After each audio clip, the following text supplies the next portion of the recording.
this honor. I'll just have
It has.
Pledge.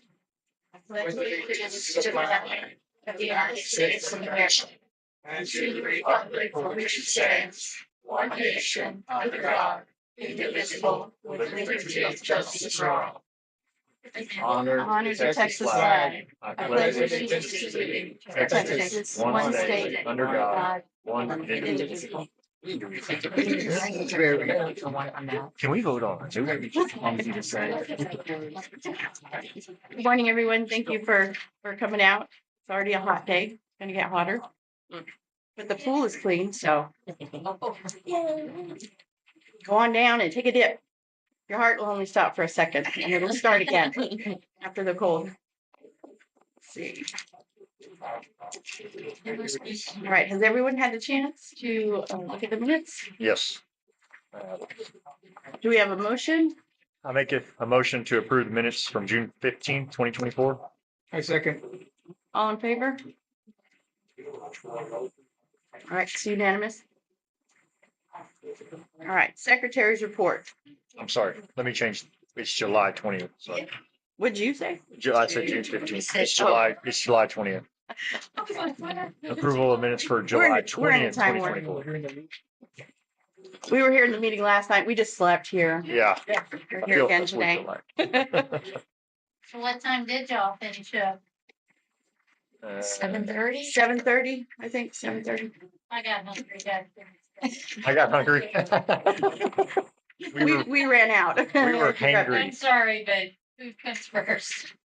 I get hangry. Okay. Tony, do you have, we do have a quorum. I apologize. Tony Hackerbill is on the TV land. TV land over here, so we have a full quorum. Tony, do you have the secretary's stuff? Or is there anything? I don't. Okay. I don't think we have any correspondence. I don't believe we had any particular secretary's report. Okay. Treasurer's report. All right. So it looks like we got 2250 in transfer fees. I don't. We got about 10 transfers, 2 new FRMs. That's interesting. I don't know. And 2 charter give backs. Motel is heavily down from 37,000 last June to around 12,000 from June we just passed through. Bank accounts are still sitting just over $1 million of total assets. One thing we have been doing is moving the money that we have in a irrevocable letter of credit for the TCEQ permit for the landfill. It's like $176,000. We've arranged for that to be put into a CD at Amistad Bank in Del Rio, getting 4%, which is better than one I think we were getting here in Bank and Trust. And we're doing well, I'd say, making advances. That's it. Mr. Long, testing, can you all hear me? Testing? Mr. Long, we do have $1 million in the bank Yes. still? Thank you. I just wanted to make note that we are up on our assessments this month, and the credit goes to Charlene and the staff who have been really going after delinquents, and have collected. You probably have a number, but they've collected a lot over the last few months and are continuing to do so. All right, you're up.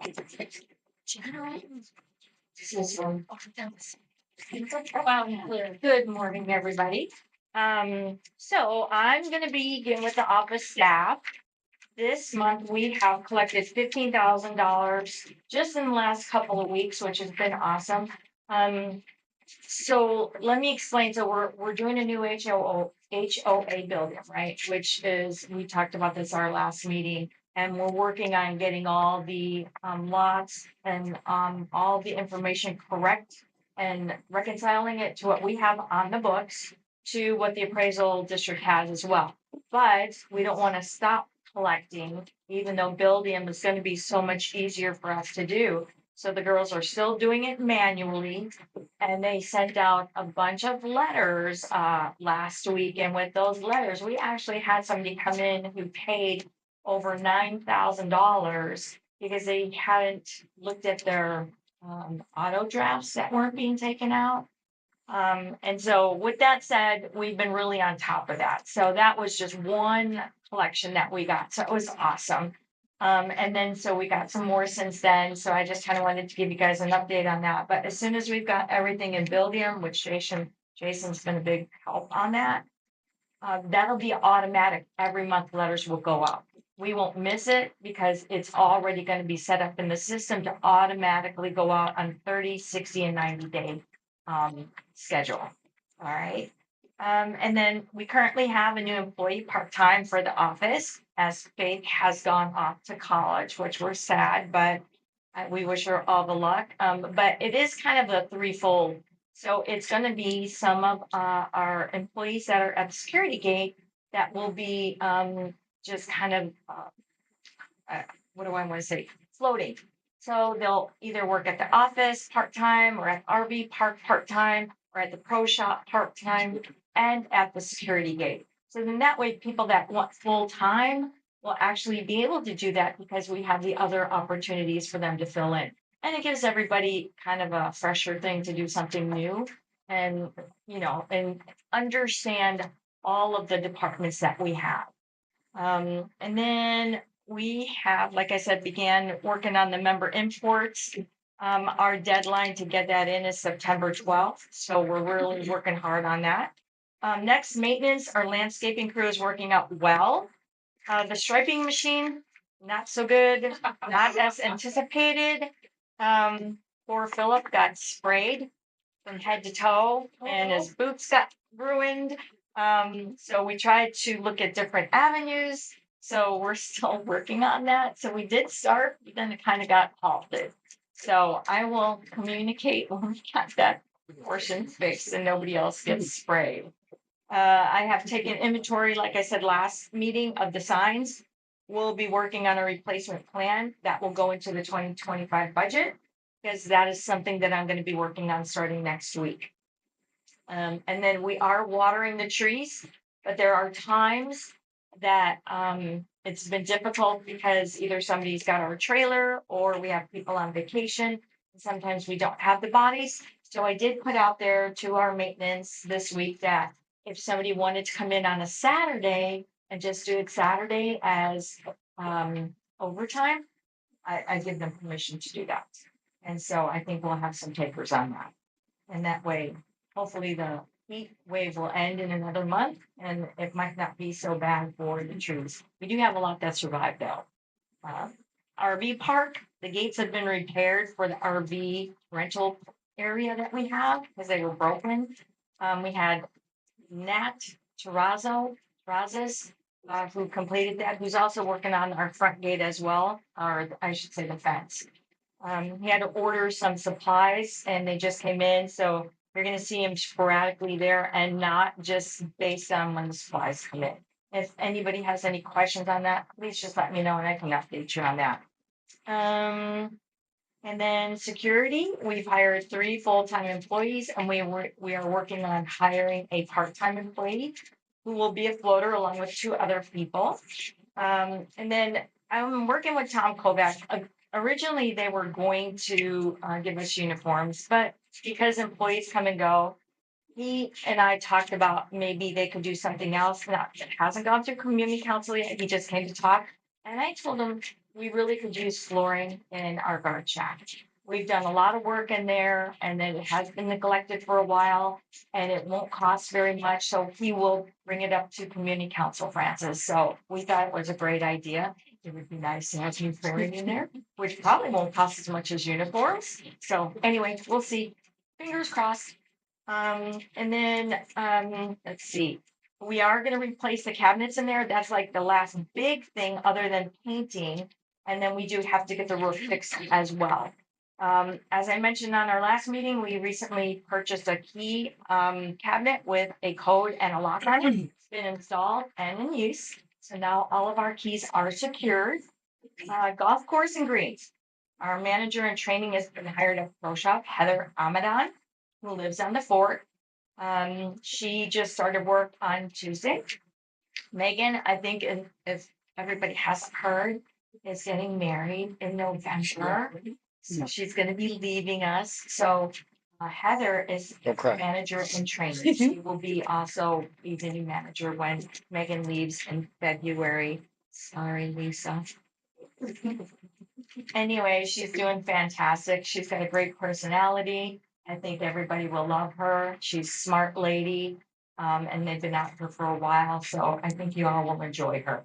And then we do have maintenance schedule changed out there, so there will be maintenance techs that will be there on the weekend on the golf course, which should always have somebody on the weekend in case you have issues.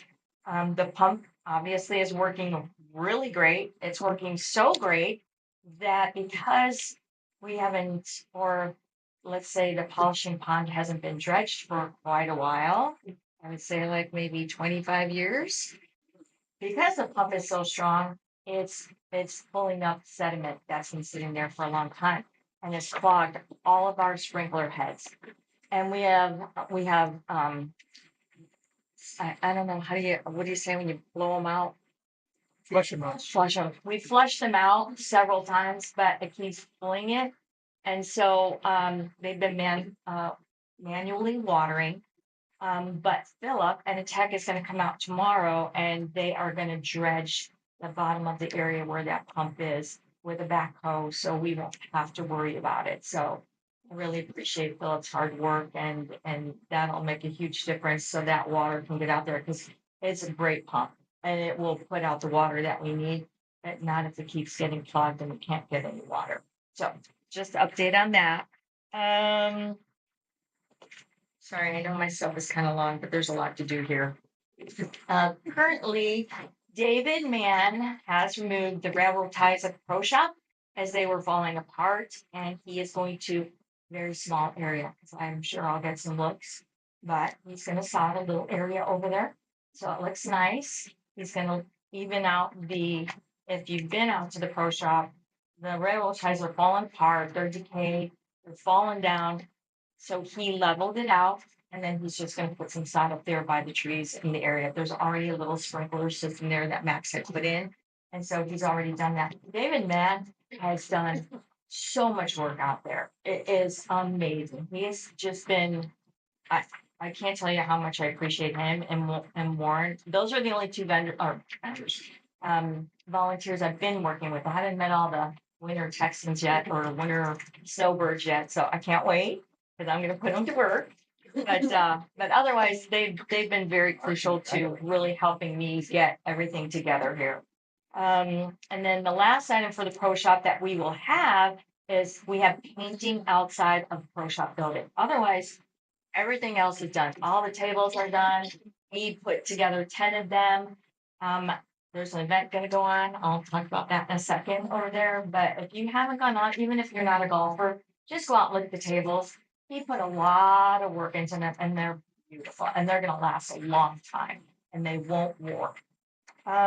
Vendor work, Nat, who is doing the fence out there, he started, but his material that he ordered wasn't tall enough. So he had to reorder stuff and then they're out there actually working right now. And then we also found a portion by the fence by Rendezvous Park that. So he had to give me a bid on that. I have not given it to the board yet for them to look at, but I will send that up to them for them to review because that's gonna actually need to be fixed as well. But he should be done with the fence, I think, within the next week or two, and you'll see a nice difference in the front of it. So events, this is my favorite because this is what makes people happy. Well, at least I think so, right, Francis? We are working with community council to make the best ghostly tour event ever. We have been working extremely hard. We're gonna have a haunted basement in the Seminole building. I don't wanna be a spoiler, but we've got just a whole bunch of stuff going on, and anybody want to volunteer, we're gonna send out a dispatch to help us put some of the stuff together. More to come on that. I'm just giving you a little tidbit. That's all. And then we also had a fantastic farmers market event, even though we were sweating and we were dehydrated and it was so hot. Actually, our vendors did really well. We got a thank you from Elizabeth Hodges. Cassie, how much did she say they brought in? About like $100, which was good She for them. sold a $500 piece though. Oh, Yeah. really? Yeah. I didn't know. So I would say $100 to $500. Yes, yeah. That's what I heard. But she thanked us because she also filled up all of her classes that she teaches from people signing up at the farmers market. So, and I believe all our other vendors did fantastic. And we made money. We made $480. I was so excited, even with the roadside pizza and the fresh produce that we got and the margarita machine. I thought it was really good. So our next thing, we're not going to have any until the beginning of next year. We'll start in April because we're too busy this year planning. We just don't have enough bodies with the fall festival coming up that we're planning as well. I'm gonna look at portable ACs and we're gonna use the money that we made so we can put it back into there so we can really have it cool down in there because I'd really like this to be from like April till October of next year. So when we build it, they will come. Or at least that's what they told me. And then other items to note. Daniel is gonna be, we're gonna be ending and beginning at the Dickman. So for the ghostly tour. So we've got some really cool things that we're gonna do there. So, we're gonna have the margarita machine there too. And we're gonna have some cups there that when you fill them up, they turn colors. And it's gonna say Ghostly Tours 2024 on there. They're awesome. Just thought I'd share that. So, anybody have any? I don't have anything else. Oh, reminder, we still do have trees falling down, branches falling down. If they do land on your car, insurance does not cover. So it'd be a good idea to check your insurance to make sure your insurance covers things like that.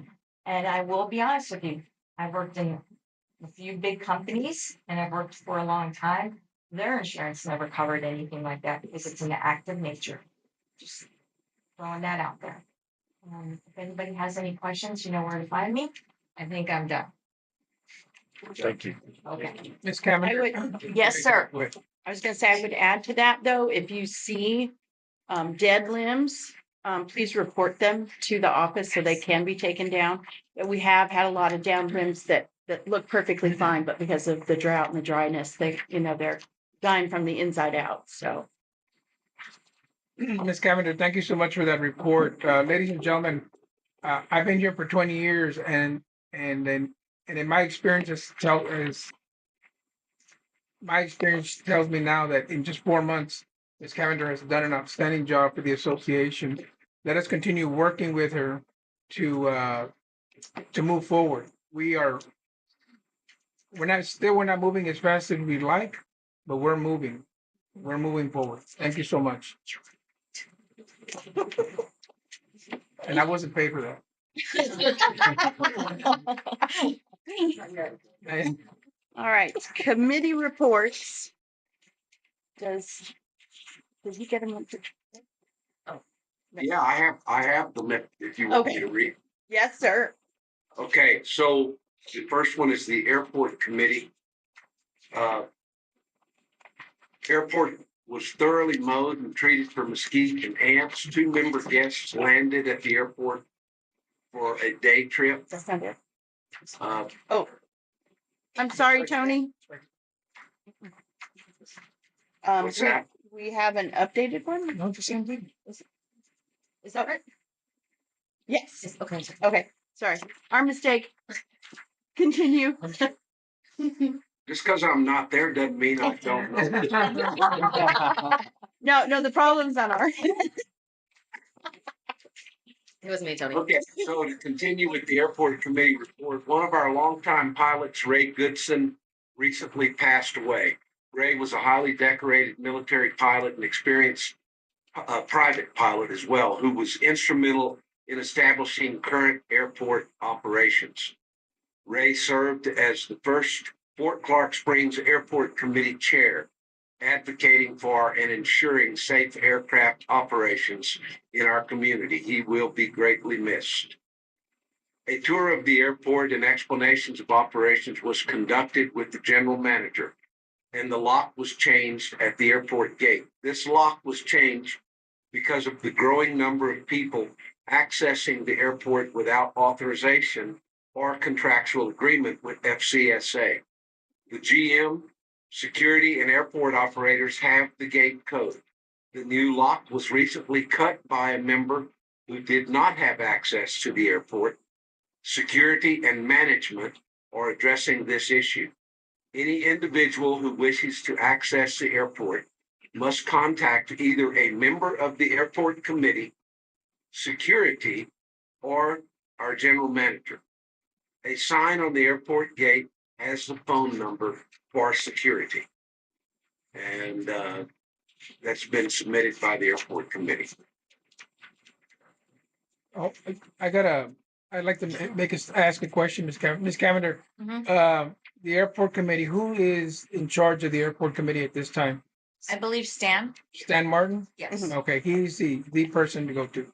I would prefer if he went to Matt because they know Yeah. if they need either Stan or Matt, because Matt can go down. We will not be giving the code out, but we will go open the gate. Now, Now, Lisa does have the code as well. I did give it to her. no one other than security is responsible for the perimeter and the security of the airport, correct? Right. You as a general manager are in charge of that airport via our power given to you. As far as I know, Okay. No one else has the power, the authority to control that airport. no. Thank you. Well, the committee does have oversight. Yes, of course. The Yes. airport yeah. committee does Yes. have oversight. Well, I know they cut mesquite and take out ants. I'm aware of that. Or they cut the mesquite, they mow and Mower, tree. yeah. I mean, we live on the airport. I don't see that there's a whole lot of mowing that's been done. They only mow in a certain spot. They don't mow the whole thing. Okay. And that's what I was told. They mow where they land, I guess. If you have questions, we can go out there and look and I can address it. Okay, I was under the understanding that the tall stuff, that the fort was responsible to mow that. Our guys will go out and mow that as well.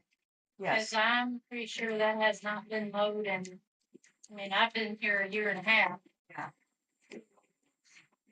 I will talk to our maintenance. I just was curious. Yeah, thank you. Thank you. And in what?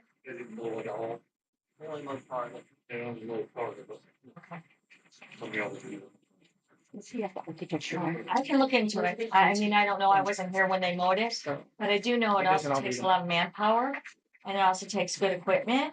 And, 2 days a week, they're not able to do that other than the trash that we pick up for everybody. So that's 2 days a week that they can't do other stuff because they're doing white goods, trash and the other, the big items, bulk pickup, I always call it. So we do have the landscaping crew and I can talk to Phillips and see if they can go out there and get that taken care of. All right, thank you. Do you have the architecture that was uploaded? I have one that Cassie had sent me previously, and that report consists merely of that since July 20th, they approved 5 permits. They're working with one member on a possible variance request, and they continue to work on identifying violations.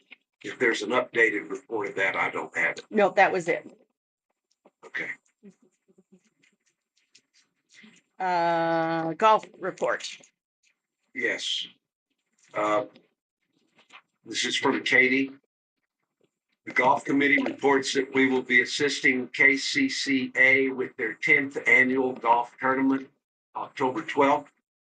This tournament pays for commodities in Kinney County, benefiting nearly 2,000 families and seniors. 200. Church Alliance is an interdenominational organization that provides monies for emergencies, funds for commodities, food distribution program, helps with utility bills and other dire emergencies that may occur in our community. In addition, they sponsor community prayer gatherings and support our local Christian youth organizations. We are planning on another shrimp boil tournament. More specifics to come. This tournament is for the sole benefit of the golf course. Hope everyone's having a great summer. Katie Brown.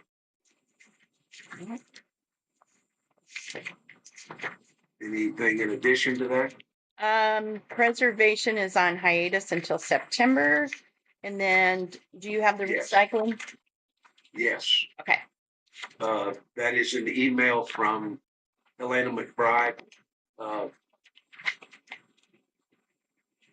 She says she can't be attending. One bag of sneakers was shipped. Wow. Yeah. So we are collecting sneakers.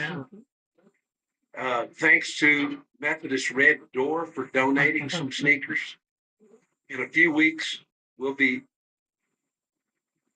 just so nobody, in case nobody knows, sneakers are tennis shoes.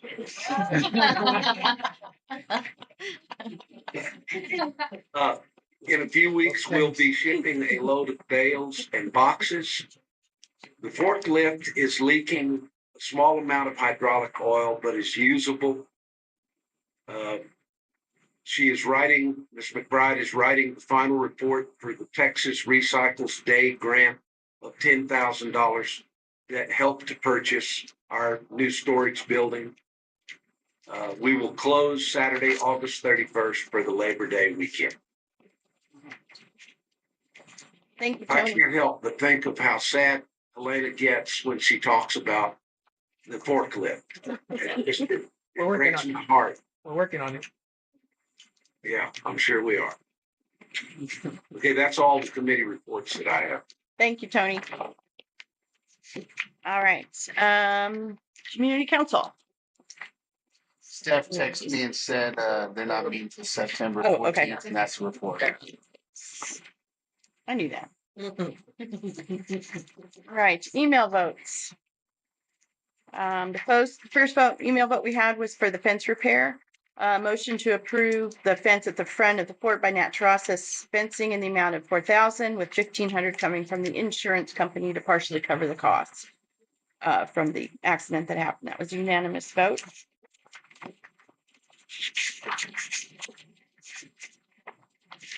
two bids were given on that, the fencing. The next one was for preservation funds to go for repairs on the exterior of the Fort Museum. Motion to approve 2,400 from Historical Fund for repairs on the exterior of the Fort Museum. Motion was made by Tony Hackabill. It was unanimous. The motion passed.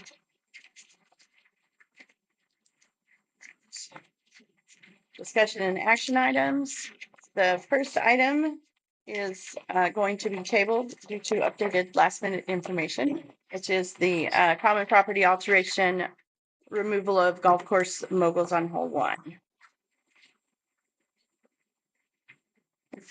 All right. The next is we have a discussion on the non-performing lots regarding ballots, elections, and just the general state of where we are on that. Do you want to start it off? That's fine. Sometime like more than 20 years ago, I looked back in the black system as far as I could find, and that the oldest snapshot was 2014. Mike? There's, y'all hear me? No? I can't hear you, Jason, Okay, if you don't mind. all right. Yeah, nobody told you had that. Yeah. Hello, all right. So sometime in the past 20 years ago or more, looks like around nearly 1,200 membership lots in the undeveloped areas. If you guys have never noticed that, there are massive amounts of thousands of lots behind the airport.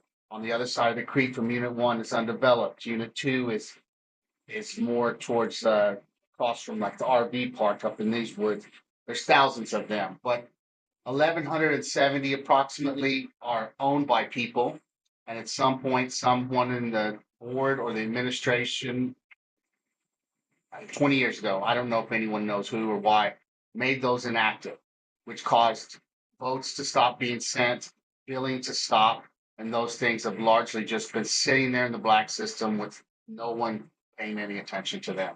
It was brought to our attention that potentially everyone that has a deed is entitled to vote, whether they paid their bills or not. And ultimately, we need to find a solution to this, probably moving them to another unit, foreclosing on them, start the billing on them again, vacate the plats in some of these undeveloped areas that are never going to be developed to save taxes and other various reasons. And that's the summary of the story. And with the buildium, I negotiated 8,000 units to be put in there. So all the developed and undeveloped units can be put in and tracked, and this can slowly be reconciled and dealt with. And that's going to take a while, but we can have a process to get that handled. Anyone else have something to say about this? No, just that we understand it's a big project, and it's been, I found paperwork from 20 years ago where anything over that hadn't paid and we couldn't contact for over a year or two, they were putting inactive. I can't find the paperwork on the justification or when that was first instituted.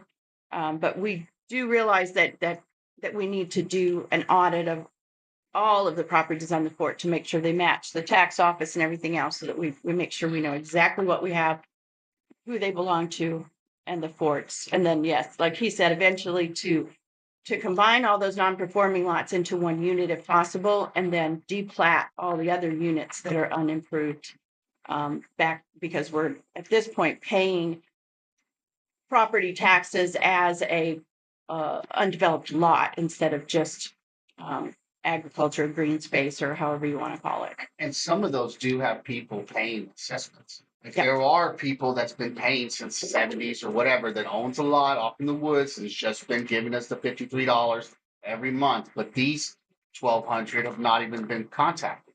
And when I looked in the tax appraiser's website, I'll give percentages on later when I do the calculations, but there's quite a few people that have been paying their property taxes even in October with full discount, yet no one has contacted them in 20 years.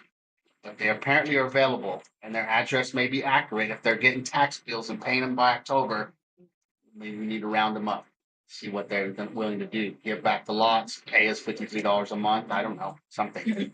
Not the past due, probably let them slide, but in the future, we need to see what's the plan.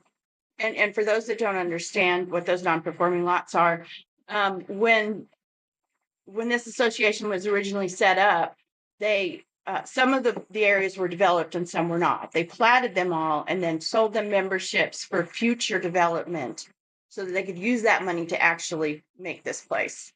It borderlines a land scheme kind of thing going there. So people have been paying for 30 years on these non-performing lots that they can come in and request to lot up to one of our developed lots that the association owns. And then they have to build within 6 months. But a lot of them just have been paying all this time, haven't been here in years. It's in a trust, that type of thing. I mean, for example, unit 4 is I believe it's like behind the RV park. It's more than 700 units, and almost 150 are still owned by people out of those 700. And unit 29, I think that's back by the airport. That's got like 158 lots that are owned by not the association and not CAD, by some people. Some are a trust, some are not. So you have to get that organized. If you have a question, can you please come up? Oh, sorry, Tony. Yes. Well, I think it would be important to explain to the membership as well how it is that our research into this came about. Now, I know part of it has to do with the fact that we are getting Buildium off the ground, and I'm grateful that we made that decision to do that, because I think that's going to really help take care of a lot of problems. But I must also say that the membership is probably aware that we are currently engaged in litigation. Now, I won't go into the substance of that because it wouldn't be appropriate for us to do it in open session due to legal strategies, etc. But one of the things that came out of my research with regard to this issue that we're dealing with in litigation was determining or trying to determine how, as you and Jason both mentioned, how it was that these 1,200 or so lots were designated inactive. I thought it would be interesting to know whether there's any member present today that would have some idea about how or why those lots were designated inactive. I know that we're not going to solve that today, but my point is, because they were inactive, what that means, and I think this is important to disclose and share with the members, what that means is when those lots were designated inactive, then they did not get a ballot to vote. There were no ballots sent to those members. Now, keep in mind that we send out 1,600, and we sent out this year 1,646 ballots. A large number of those ballots were returned to us because the address is not valid. Now, we're looking into that as we approach the next election season. But I do think that it's important to note that because of the research that I was doing and y'all were doing with regard to Buildium, that we discovered that these 1,200 or so lots were not sent ballots because they were designated inactive. And of course, one of the things that we came across in our documents has to do with the fact that it has a little bit to do with the litigation that we're dealing with. But in essence, when these lots were platted and designated as lots, whether they were developed and are being used or not, along with those designation of lots was also designated a membership that is attached to that lot. And the effect of that is that each membership has a vote in any election. You know, this could be much bigger than we realize, but it is, to me, in the interest of transparency and full disclosure, it must be mentioned that because those lots were designated inactive for whatever reason, who knows why or how, I can't find anything that justifies, like you said, Lisa, I can't find any justification for having designated them inactive. But because they were designated inactive by someone long before us, and maybe long before members that are present and can hear this, that those 1,200 or so lots were not sent ballots. It is my goal to correct that. And I know that Buildium will help us in the process get to that point where we identify all legitimate memberships, and all of those legitimate memberships will get a ballot. Of course, I'm I like the idea of continuing our collection efforts as well in association with those memberships. And I'm tickled to hear the report that Charlena gave this morning about our efforts in that direction. But to me, that's kind of all of it. It may be a little bigger than a nutshell, but I think it's important that the members know about that. Thank you. Thank you, Tony. Bill might be able to- Bill's got some info for us. Can you shed light on that, Bill? Well, to a degree, I think so, Bill Herman. When the Colonius Act came into effect, which meant. Is he at a microphone? Yes, I am, right here, I'm sorry. Oh, okay. All right. When the Colonius Act became law, if the lots did not have the utilities on them, you couldn't build on them.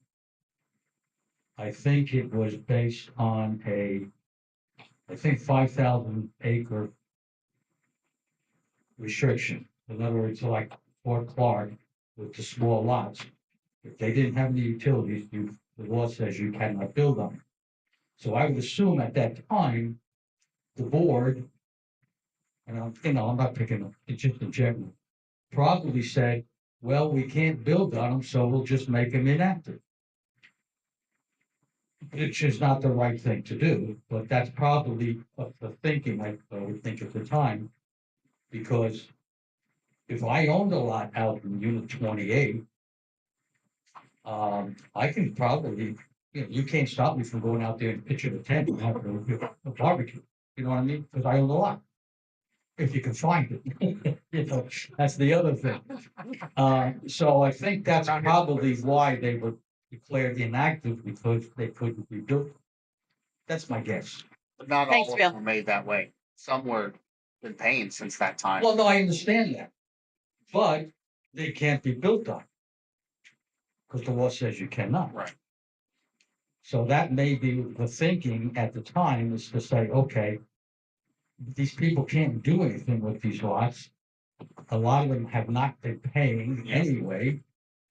So we'll just make them inactive. And, also, a lot of those lots are in trust, I believe, at the tax office. If they tax. Well, those are, we have those identified. Yeah, they take them back for non-tax. That's 130 some out of on top of the 1,200 that I said. Right, and if the fort wanted to get them back, the way I understand it, is you'd have to make a deal with the Yeah. tax entities in Yes. town, 10 cents on the dollar, whatever you come up with, and then you would buy them back and they would become ours. Yep. So I think that's part of all this. I mean, And then I think the other thing on the voting, I think it was some years back, and I can't tell you exactly when, but you had to be a landowner or a lot owner to vote. Yes, and those are, they're not getting their that's them. votes. Yeah, but I'm just saying, because FRMs don't vote, Right. Yes. and I don't think charter members vote. No. No. So anybody who owns a lot is the only ones who can vote. Yes.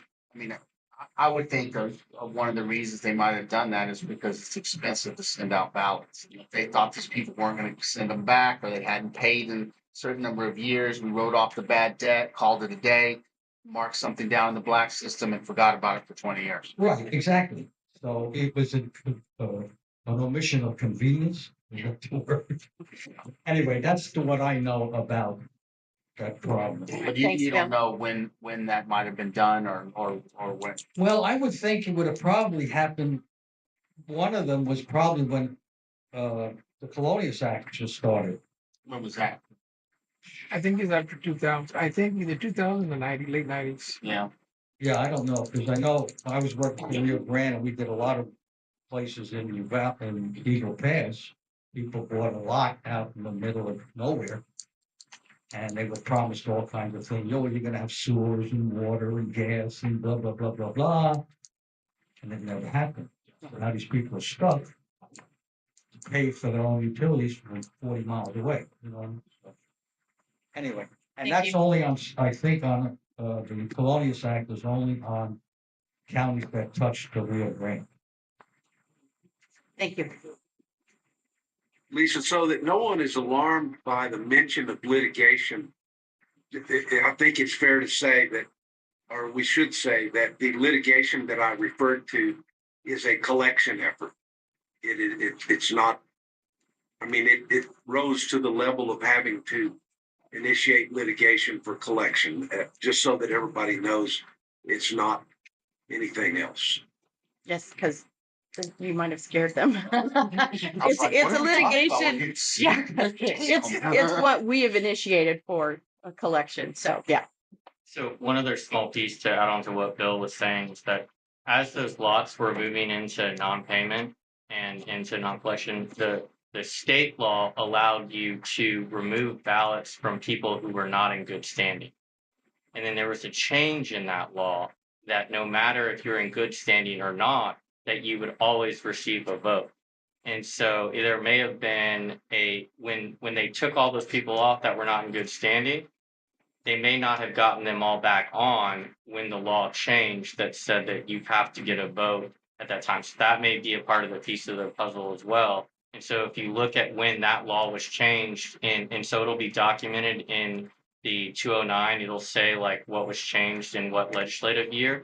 That may be a good point to break the data and see like what's left after that, because that law did change. And so, and the association was very adamant about collections, and they're like, once you pass this point, you're not voting.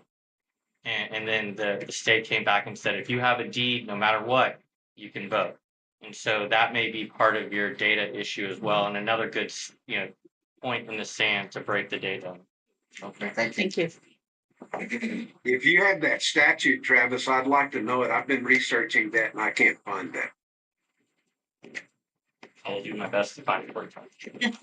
Thanks, Travis. The colonial law started in 2000 for subdivisions by the state of Texas. And I did find paperwork not on that particular, but I did find paperwork all the way back to 2001 that stated what was active and inactive, just no supporting documents. So that's probably that.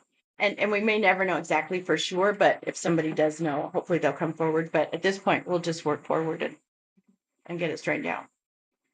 Yeah. Is there any other questions on that? Thank you. All right. Tax protest updates. Fun stuff. Good morning. There you go.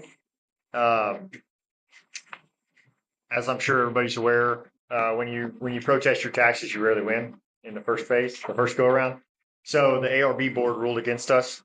And to be fair to the ARB board, this is a complex issue, and we still feel we disagree, and we still feel very strongly that we're in the right in this matter, and so we'll push it forward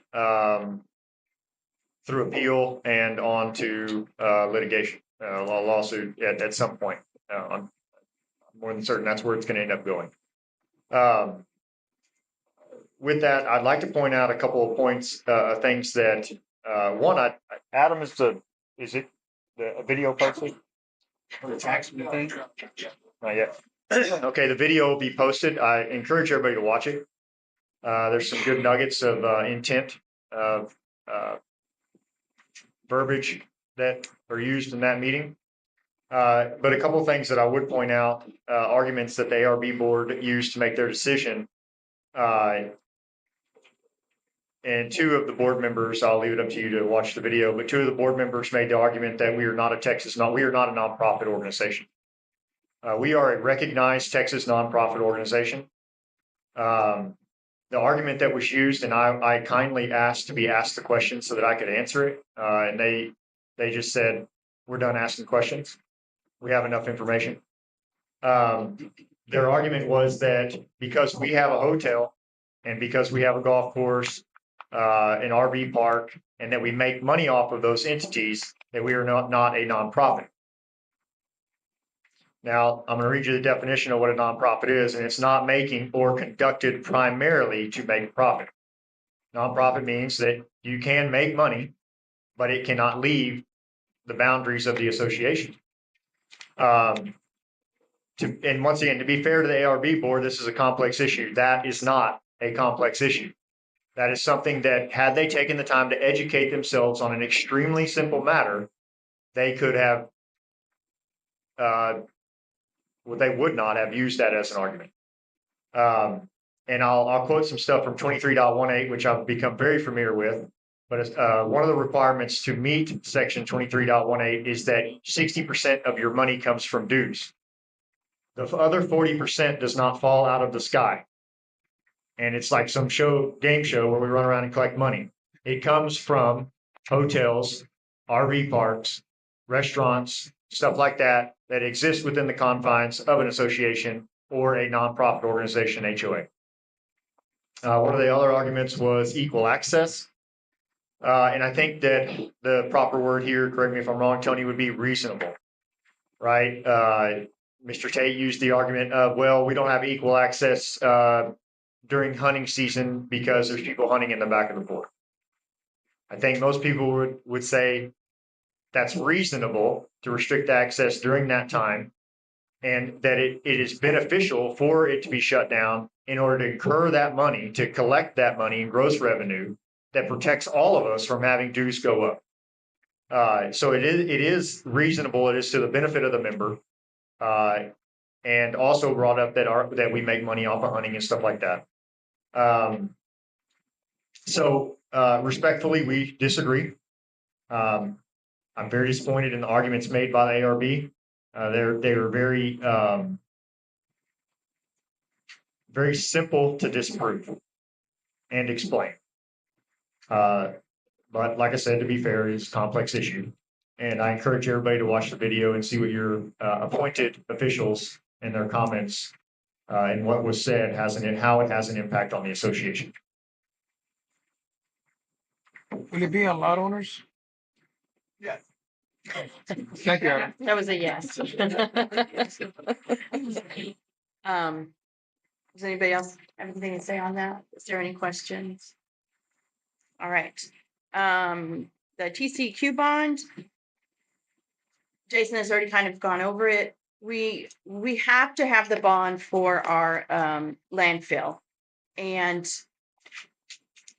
we were only receiving, like you said, about 1%, but we have to pay. We have to pay the bank for them to hold our money, which is beyond my logic.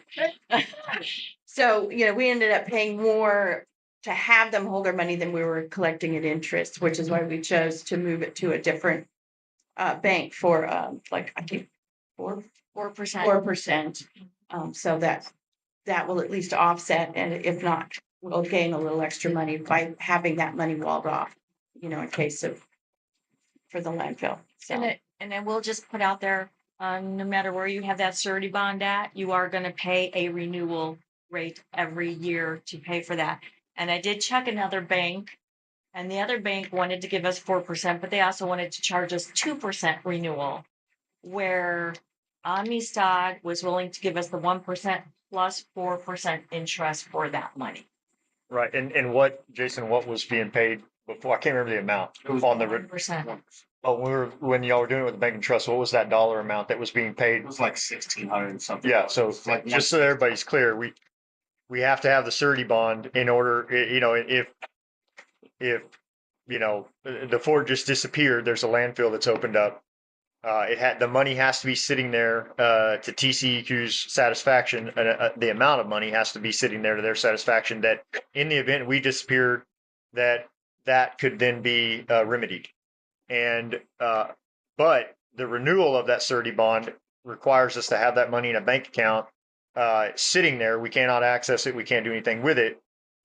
But just the renewal of that money sitting there means that that costs us $1,600. So you gotta kind of like reverse your brain and go, we not only have to put it in a bank account, but we have to pay to have it there. And so it's very interesting the way that works. But and We're in this the is wrong what business.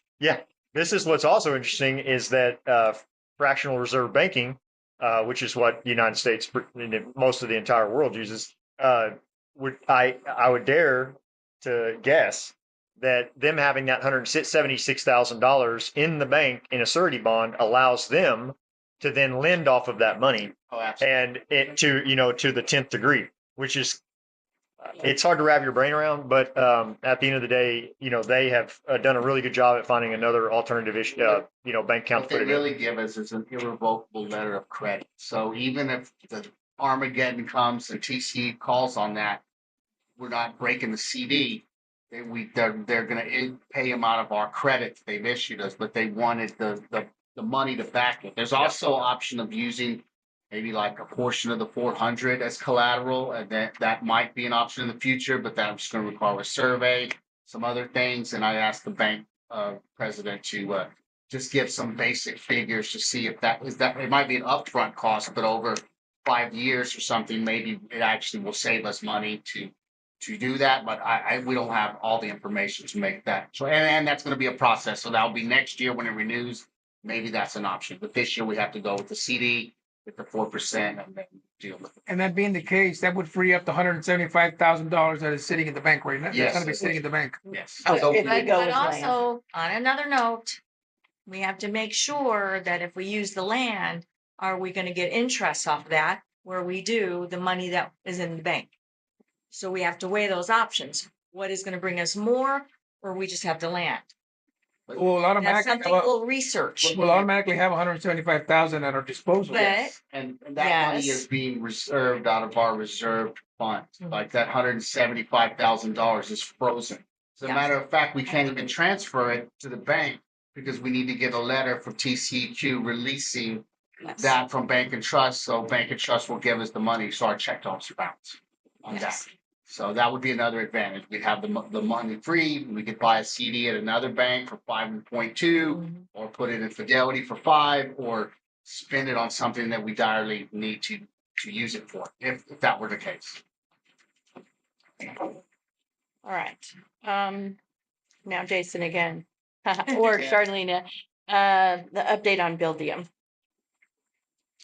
We talked about it quite a bit already, Yeah. but we're just matching up lots that aren't in the black system, that didn't make it in the QuickBooks. Some are owned by the association, some aren't. Finding quite a few oddities, and they're not like mass mistakes, but small things. We're gonna get all that straight. And once we agree on what units we're gonna put in there and how we're gonna divide them up, then we're gonna get the financial information and match that up and pull that in there. I do want to put out there though, that the 1,200 inactive accounts that we have, I know that we're going to research and everything, but we do have addresses that we found in the Flax system. So with that said, we are going to mail out letters to them finding out, I haven't put it together yet, but just asking them, do they still want these lots?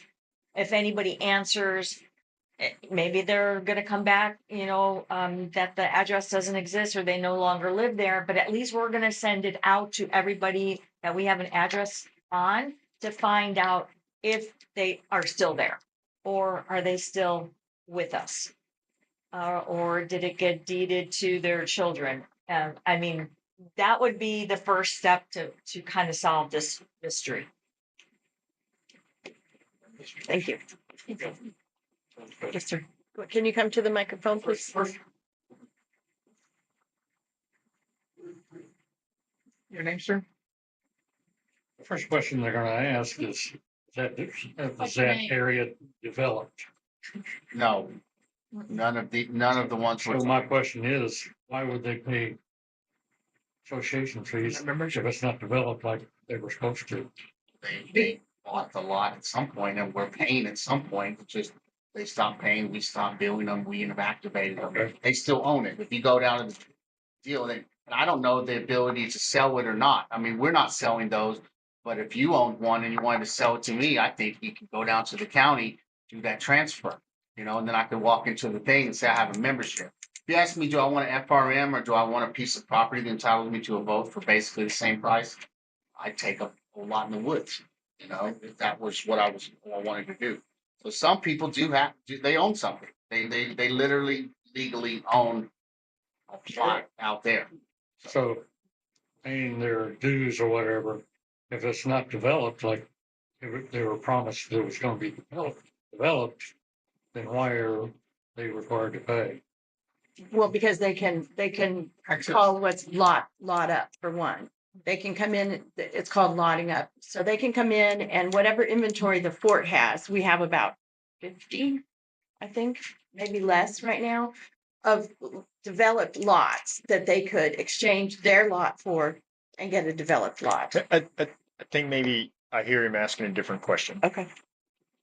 To answer your question, there's two sets of dues that you pay. You pay $53 for a lot that's undeveloped, doesn't have a house on it, therefore it's not using any utilities. And you pay $100 for a lot that does have a house and utilities provided for it and all that other So stuff. it's $100. Yeah, so what I know, I see what you're asking, and the $53 that they pay is essentially, I own a piece of land. I'm not using any of your sewer or water, but I do own a piece of land. That $53 allows me to come in the gate and enjoy the 2,700 acres that the fort has to offer and all the amenities.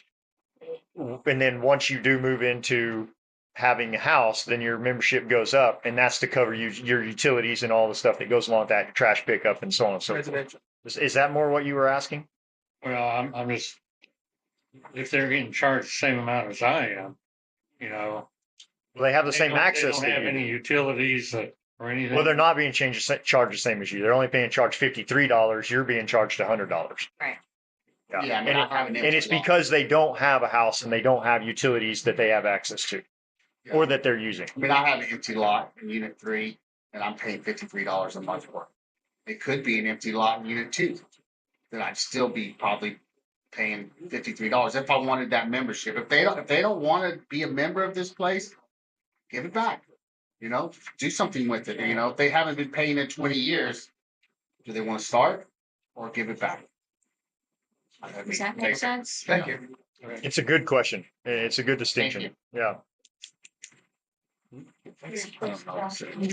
Oh. Everybody.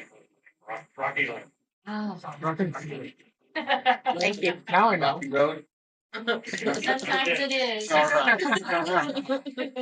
Well, I can't believe I'm saying this, but it's only 10 o'clock and we're You're doing a done. great Well, job. I want to make an Is announcement. that a Oh, okay. testament to how We do- we're doing the meeting? It's like record Yeah. short and no one's complaining. There's somebody over Oh, there. you're gonna complain, Dave? Oh, hold on, David. Just pump the brakes. Hold on. Okay, so we're at I'd like the opportunity to address the board. Okay. Yes, one Lisa. Come on. okay, so announcements and John has one. I just want to say something. Charlene already mentioned it earlier with Philip. I know that not everybody here gets to experience the same thing that we experience, but we are volunteers and we are all working our butts off to help the association. And there's so many people sitting in this room.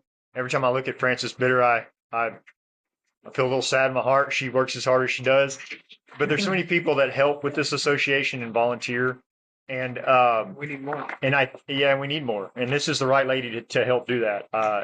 She's an amazing individual and the right person in the right place at the right time. But we've been met in the last couple of days with some very disappointing stuff, and it really doesn't matter. But what does matter is how we respond. And I just want to say that I'm really proud of Philip.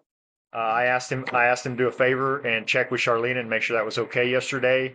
And she's reporting this morning that he's handling it as of on Sunday on his own time. I mean, he's salaried, but he's handling a situation for us for the golf course so that we can get back to watering the golf course. And I just, if everybody sat where we sit, I can't thank him enough. And I'm so proud of Philip for stepping up and just being so helpful, because in the last couple of days, there's been so many people that don't want to be helpful. And we need a lot more of it, and we need a lot more encouragement. And just everybody, if you see Philip, tell him thanks, because the golf course is going to live. We would probably lose the golf course. Excuse me. We'd probably lose the golf course in probably a week from now doing what we're doing. And there's a very good chance that the golf course will survive due to Philip's efforts on a Sunday. So I appreciate that. Thank you. After hearing you and Memo, I feel like singing Kumbaya.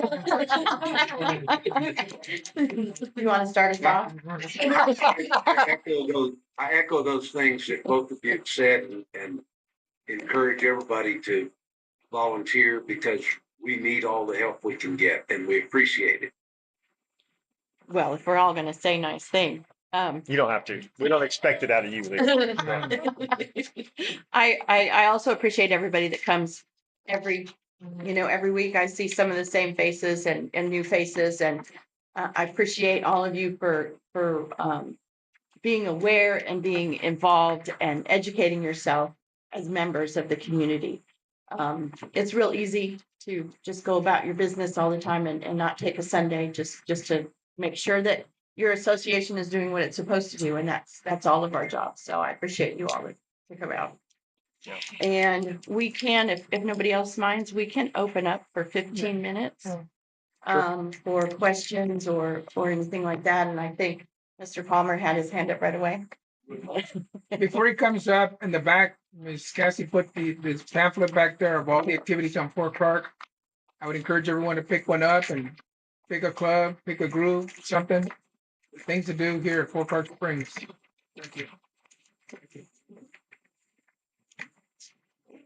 Walking down the aisle of a wedding here. I thought your arm was going to break. Yeah. My daughter was here with me. At David least Palmer, concerned citizen. Thank you for acknowledging me.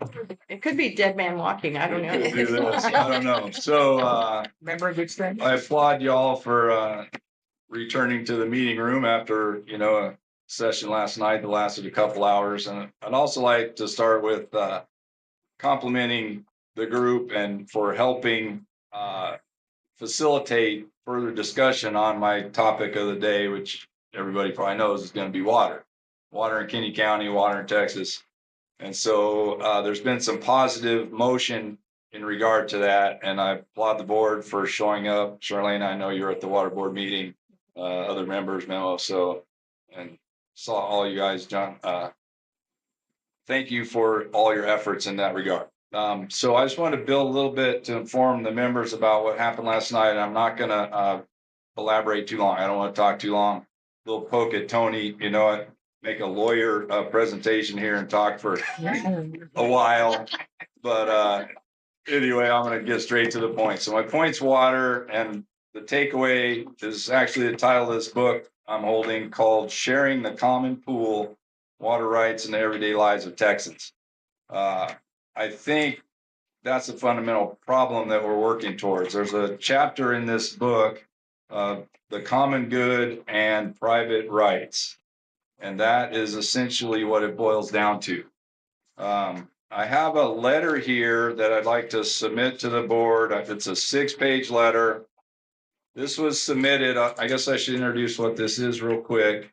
At the water board meeting on the 14th, just earlier this week, there's a lot of talk around town about a certain rule, 4.03C, and it was discussed last night. I won't get into it, but short answer is it was proposed in time of drought to allow permit holders, also called pumpers, whatever you want to say, let's call it permittees, during times of drought when it's declared by the board to pump the most that they've ever pumped essentially in the last 21 years. So there's some difference of opinion regarding that. The opinion in this letter from the law offices of McCarthy and McCarthy LLP in Austin was submitted to the board along with other legal letters at the time of that meeting. And I'd like to just make this part of the knowledge of the members here today, and I think the board is aware of this, but I'm gonna hand it to you here shortly. Regarding those permits to produce water in Kinney County. This letter states the use of that water for those agricultural purposes legally, and let me start over so I get it perfectly legally right. The use of that water for those agricultural purposes legally is a significantly higher priority than maintaining the flows from Los Morris Springs and the level of the pool at Fort Clark Springs.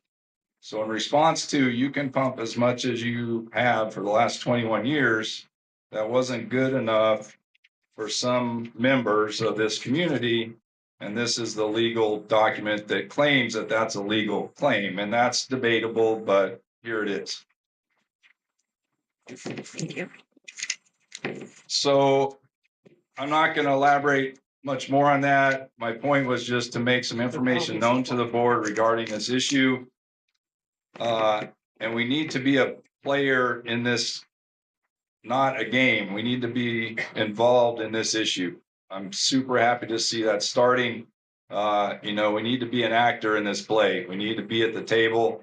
We need to participate, and we need to push for the common good as we try to balance private rights and the common good. That's all I got. Mr. Palmer, I got a question for you. You are a member of Fort Clark Springs, correct? Yes, sir. You live here on Colony Road. I do. You are going to be a candidate for the Kinney County Groundwater District this coming election, November. True statement. Yes, you are running. You'll be represent. If you run, you're gonna, and if you win, you're gonna be representing the fort. If that's the will of the voters. Thank you. Thank you. Thank you, David. I think as long as we can continue to talk and keep this topic at the, at the forefront of everything, we can get somewhere. But yeah, we can't just sit back. We have to keep talking. I'd kind of like to make a statement about some of the stuff last night. I know that some of it might be met with criticism, and some of it might not be. I don't know. But here's my fear. From what I've noticed, my conclusion as to some of the members of the board, the water board, is that they're terrified of making a decision in any one way or the other because they feel they'll be litigated. I'm not here to judge whether that's right or that's wrong. It's my job, our job, to protect the association. And so I know there's probably been some rumblings about the Austin Chalk well or the thought of doing that and why that's so ludicrous, that's so crazy. But from where I sit, we would love nothing more for this spring to flow. But the current stance of the water board is that, we can't do anything, because if we do anything, we're going to get sued and we're going to go bankrupt. If that was true, and if the water board stayed the status quo, which we can't guarantee that it would change ever, we have to go on what we know now, not what we know in 10 years. If that was true, and if that so came to pass, then the statement that Mr. Ward made last night was we would be worried about having drinking water. So I want everybody to think about it from that perspective. I don't think that an Austin Chalk well should replace our drinking water. Like I said last night, I think people take pride in drinking the water that they drink and where it comes from. And it's one of the biggest attractions of this place that we live. But if the status quo happened, or continued, and if we were met with the same drought we're met now, and if no regulations were imposed because of the lack of science, data, or litigation, what if we didn't have drinking water in 5 years? And so Travis did a really good job last night asking some good questions and making some good points. And I think everybody did. And Mr. Ward said, what if we just use this as a tool? I'm not for, hey, I'm going to make you drink Austin Chalk water, even if it's, great water. I'm not saying that may not be the right choice. I'm just saying that's not where we're at. But where I'm personally at is that what if in 5 years we don't have drinking water because everything stays exactly the way it is right now? And if we had that well up there, maybe, and we don't pay for it, maybe that has an impact on our ability to have water for this community. And if we got 5 years down the road, the names that would get thrown around for all of us passing that opportunity up would be shame on us, right? So it's not not saying it's going to happen. Not saying it's a great idea. It's just if you look at it through the lens of a tool, in theory, it could be beneficial to this association in the future, in the event that we did run out of drinking water due to what's going on. So, I want to clarify that because we are on the side of the spring. We collectively are all on the side of the spring. We may not, in the community and amongst this board, we may not all agree on how to proceed, but we do all love and cherish the spring. So, Thank you. I was made aware yesterday. Will you state your name, ma'am? Sharon Wolf. Yesterday, I was talking to some people over in Del Rio that live out at the lake, Amistad Lake. And we're talking about our wells going dry. Their wells have gone dry. They are in the process of having to haul water to all those homes up there on the lake. And that could very well happen to us. It already is happening to some people. thank you. Okay. Uh-oh. Come on, Rocky.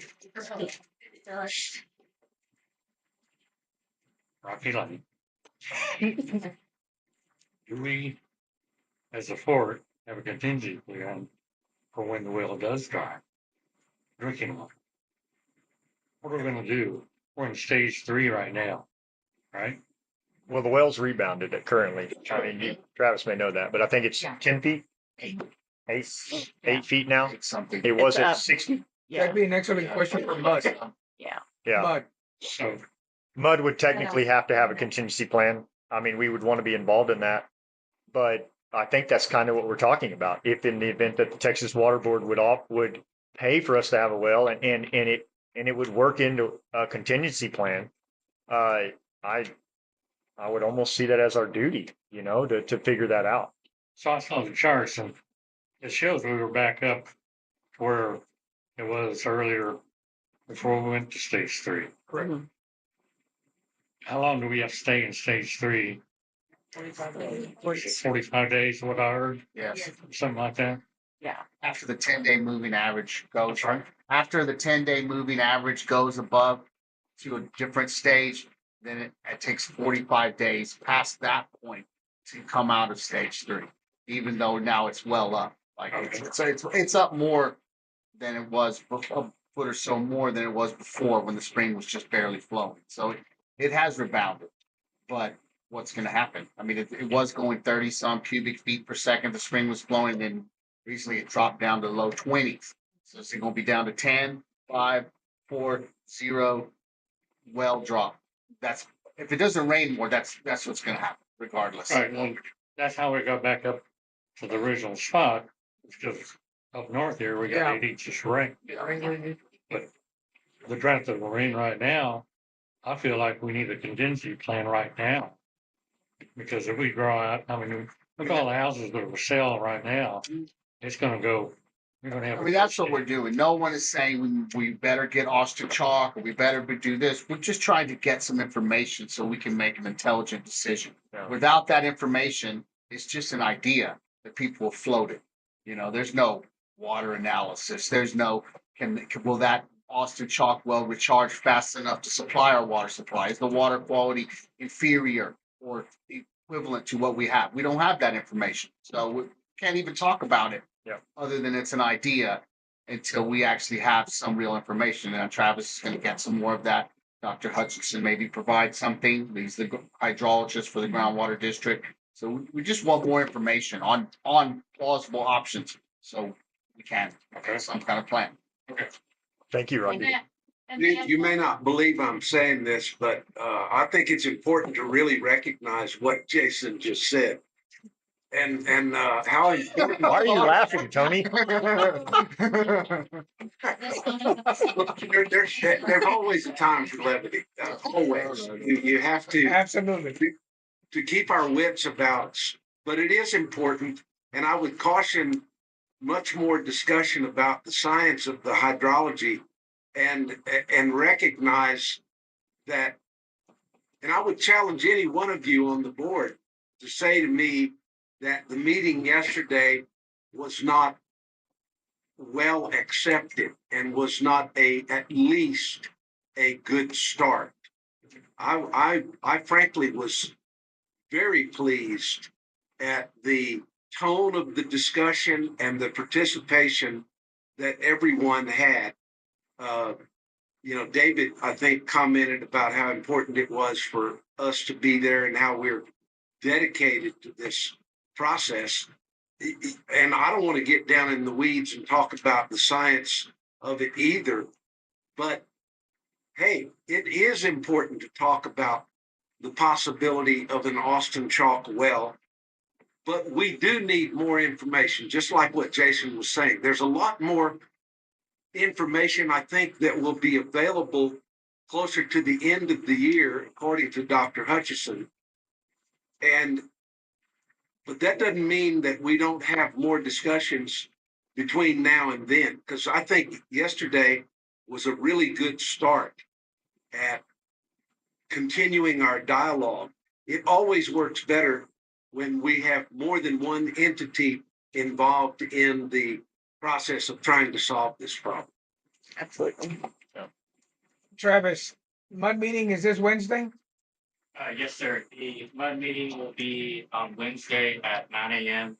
And if I could just address that just Yeah, one I second. would encourage everyone to start attending the mud meetings on Wednesday at 9 a.m. The 21st of this month will be the next mud meeting. Yes. So Memo Guzman is our strongest supporter of telling when the mud meeting is. Sometimes I want to look at my calendar and I just wonder if I should call him. Okay, so a couple of things. Everyone in this room is a permit holder. Just want to make everyone aware of that. You are a permit holder. You are the only permit holder that has a drought contingency plan in the whole county. You are the only permit holder, I want to say that again, that has a drought contingency plan in this county. You reduced your usage by 13% with a voluntary ask. That's huge. We sat around and we were looking at a drought contingency plan that was put in 2012. And I was like, guys, this is really great. We can ask and ask and ask, but this ain't going to happen. We got to get more teeth in this. We got to figure out how this is going to work. How in the world are we ever going to enforce this? We don't have a code enforcement officer. We don't have electronic gauges to do that. How is this going to work?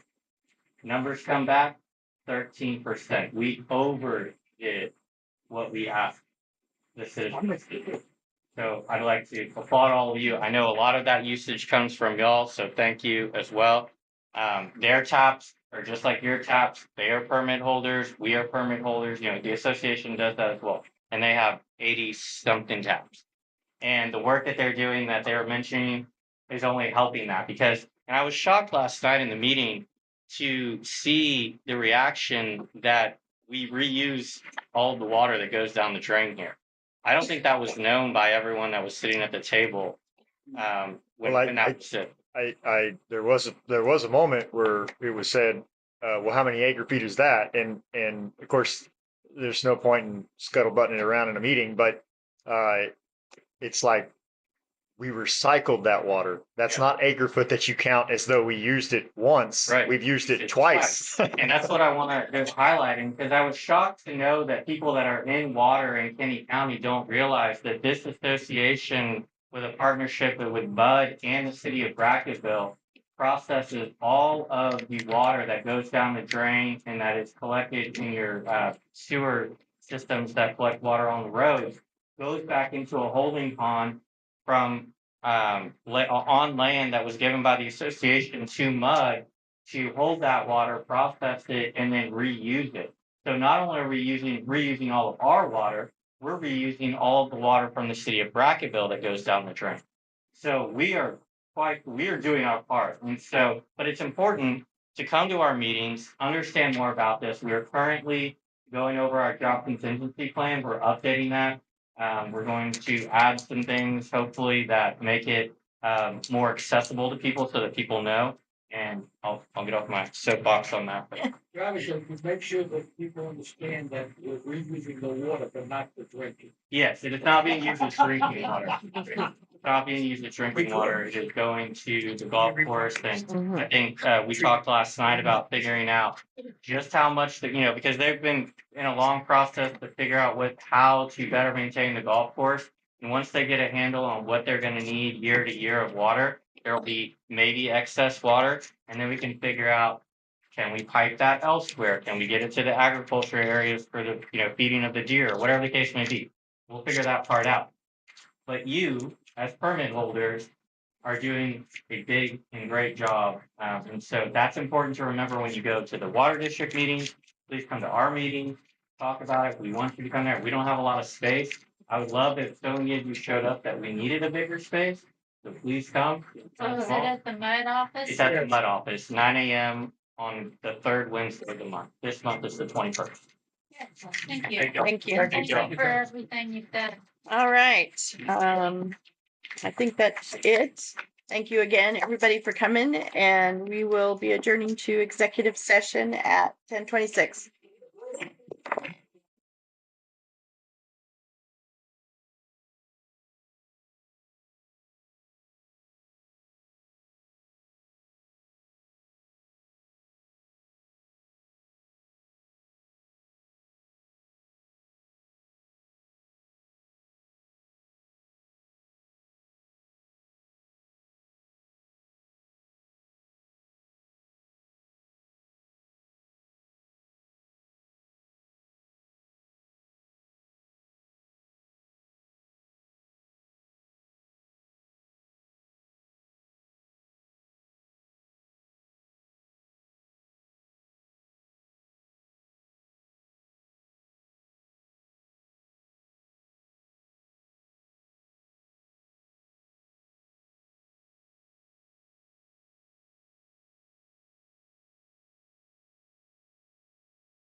Okay, we're reconvene from executive session at 1:47. No decisions were made, just discussion. So we are adjourned. Always feels weird.